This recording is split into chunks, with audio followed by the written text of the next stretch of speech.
Preparing for a very, very important period in the Kenya 15's, of course, calendar. Yeah. We had the Rugby World Cup qualifiers, and then we had the repechage.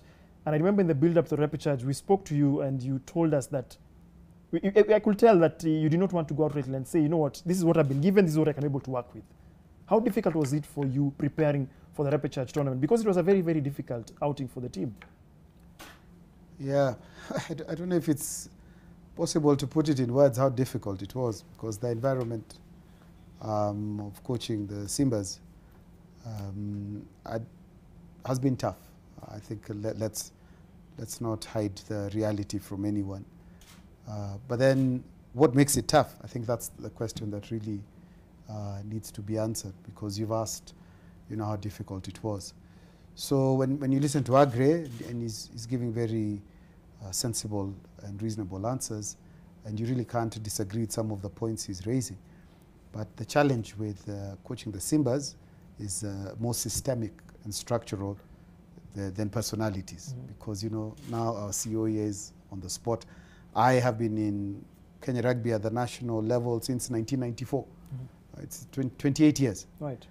He's my sixth CEO. I've seen 5 chairmen. And it's the same problem. It is the same problem. That's why I'm saying it's more systemic. And I think there are people who are watching who are not rugby people. Maybe to make it simpler. So if you take 1 + 1 + 1 is 3. Okay? Right. Simple, isn't it? If suddenly the number at the end of that is 6, then you have to then do 2 things. Either you can just go and rub out the 6 and add 3, or you can go and look at where in the 1 + 1 + 1 you didn't get 3. So remove the ones and put players, put governance, leadership, and put funding. That should then add up to the Simbas making the World Cup. So just remove those words. So players, coaching, etc., governance, leadership, sponsors, gives you a successful Simbas team. So that's why I'm saying it's the system that is broken. So when you're talking to Agri here, now you're talking on governance and funding. But there's also a conversation you need to have about coaching. Then there's another conversation about players, environment, daily training environment. Something as simple as food. Are they eating or are they not eating? You know, that also works towards an elite team.